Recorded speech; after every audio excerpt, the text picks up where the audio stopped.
तो हेलो दोस्तों, नमस्कार और स्वागत है आपका आज के हमारे नए वीडियो पे। जैसे कि दोस्तों सुबह का अभी 9:30 बज रहा है और मैं ड्यूटी से फ्री हो गया हूँ। फिलहाल मेरा नाइट ड्यूटी ही चल रहा है और आज हम लोग एक बहुत इंटरेस्टिंग टॉपिक पे बात करने वाले हैं। वो टॉपिक ये है, एक बीएमएस डॉक्टर या बीएचएमएस डॉक्टर या बीयूएमएस डॉक्टर जो इमरजेंसी में ड्यूटी कर रहे हैं किसी प्राइवेट हॉस्पिटल में, उनको क्या क्या काम करना चाहिए। तो चलिए स्टार्ट करते हैं इस वीडियो को, और वीडियो को एंड तक जरूर देखिएगा और चैनल को सब्सक्राइब जरूर कीजिएगा अगर आपने नहीं किया है तो चलिए स्टार्ट करते हैं। तो सबसे पहला बात, अगर आपने बीएमएस कंप्लीट किया है, बीएमएस कंप्लीट करने के बाद किसी भी प्राइवेट हॉस्पिटल में जाते हो आप, तो सबसे पहले आपका जो इंटरव्यू है वो अच्छा होना चाहिए। इंटरव्यू अच्छा होगा तब जब आप पीजे मेहता की प्रैक्टिस ऑफ मेडिसिन की बुक आप पढ़ोगे तब। अब बात करते हैं हॉस्पिटल में एंट्री लेने के बाद। अगर मान लो कि आपका हॉस्पिटल में एंट्री हो गया और आपको 20 से 25 हज़ार रुपए सैलरी स्टार्टिंग मिलने लगा, तब आपको क्या क्या काम करना है।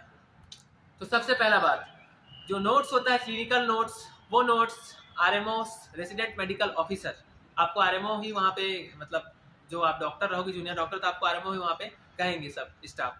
तो आपको क्लिनिकल नोट्स डालना है पहला। दूसरा, कोई भी पेशेंट आता है अगर इमरजेंसी में, तो उस पेशेंट का कंडीशन देख के जो सीनियर डॉक्टर रहते हैं, जैसे मेडिसिन फील्ड का वो डॉक्टर है तो मेडिसिन विभाग वाले डॉक्टर को बताना है।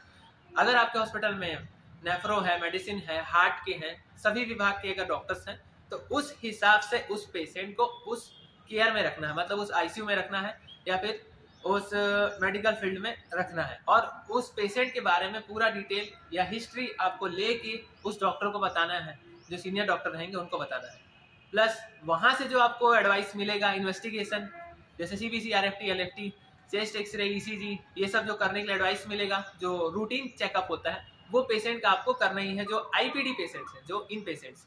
अब बात करते हैं, मान लो कोई आरटीए वाला केस आ गया, रोड ट्रैफिक एक्सीडेंट वाला, तो ऐसे केस में एक आरएमओ का काम ये होता है, सबसे पहले उस पेशेंट का फर्स्ट एड करना, केयर करना है, ड्रेसिंग कराना, पट्टी करना, अगर कहीं पे कट फट गया हो, ठीक है, तो सूचर करना है।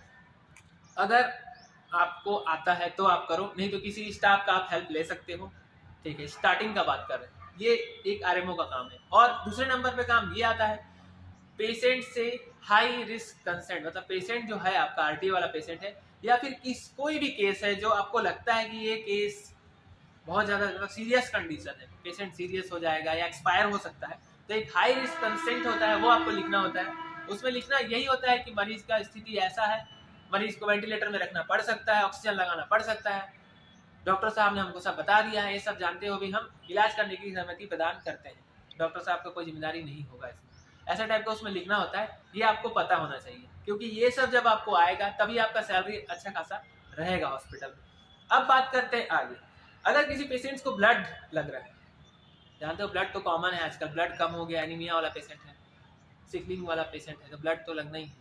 ऐसा कोई इमरजेंसी केस है पोस्ट ऑपरेटिव वाला या प्री ऑपरेटिव वाला, उसमें भी ब्लड लगना होता है, तो ब्लड पीटी नोट्स वो भी आपको ही डालना होता है, जितना उसका यूनिट नंबर है, date of expiry, date of collection, date of issue, time, सब कुछ आपको लिखना होता है। और बहुत इंपॉर्टेंट टॉपिक है जो मैं आपको इस वीडियो में बता रहा हूँ।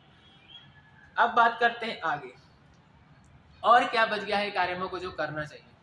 तो ये जो काम थे सबसे इम्पोर्टेंट काम थे, और भी कुछ काम है जो छोटे मोटे काम है, जैसे कि कोई पेशेंट आया ओपीडी दिखाने के लिए, मान लो कि कोई सीनियर डॉक्टर नहीं, जिनके वो पेशेंट हैं, एग्जांपल के लिए कोई स्किन का पेशेंट आया और स्किन वाले डॉक्टर नहीं है, आपको उनको फ़ोन करना है, उस पेशेंट के बारे में बताना है, और उस पेशेंट को आपको ही हैंडल करना है जब वो डॉक्टर नहीं है, तो उनको बताने के बाद, तो ये काम भी आरएमओ का ही होता है।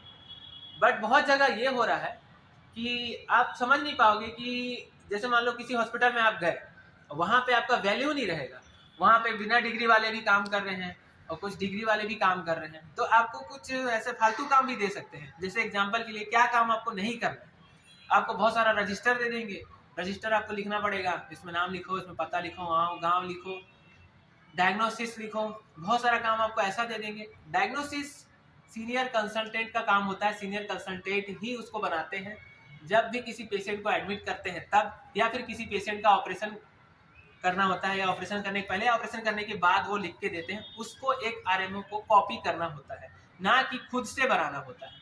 हो सकता है कि आप कहीं पे जब काम करेंगे तो वहाँ पे आपके ऊपर प्रेशर डाला जाएगा कि इसको लिखो, आईपीडी रजिस्टर को लिखो, नोट्स बनाओ, ये करो वो करो। ओटी नोट्स लिखने के लिए बोलेंगे। अगर आप सर्जन नहीं हो तो आप ओटी नोट्स कैसे लिख सकते हो? ये भी गलत है, ये नहीं होना चाहिए। आपको ध्यान रखना है आपका काम बस क्लिनिकल नोट्स का है, बीटी नोट्स का है, पेशेंट को अटेंड करना है, ब्लड टेस्ट का जो रिपोर्ट है वो इन्फॉर्म करना है अपने सीनियर कंसल्टेंट को, हाई रिस्क कंसेंट लिखना है, सहमति पत्र लिख सकते हो। सहमति पत्र में वही लिखना है कि मरीज चाहते हैं कि भाई इलाज कराना है, नहीं कराना है, जो भी है जैसा है।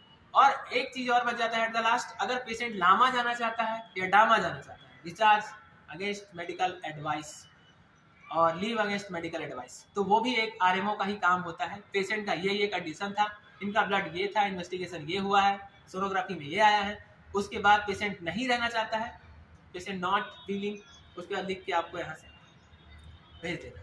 तो बस आज का वीडियो आपको कैसा लगा कमेंट बॉक्स में कमेंट करके जरूर बताइएगा। बीएमएस करने के बाद आप आराम से स्टार्टिंग सैलरी 20 से 25 हज़ार रुपये पा सकते हो, अगर आपके अंदर अच्छा खासा कॉन्फिडेंस है तो। अगर 4-5 साल का एक्सपीरियंस है तो 50-60 हज़ार या फिर 1 लाख रुपए तक भी कमा सकते हो। अगर आपके कुछ डाउट्स हैं तो डिस्क्रिप्शन में इंस्टाग्राम का लिंक मैं दे दूंगा। तो बस आज की वीडियो को यहीं पे एंड करते हैं, मिलते हैं नेक्स्ट वीडियो पे। चैनल को ऐसी सपोर्ट करते रहिए। आप सभी को दिल से थैंक यू।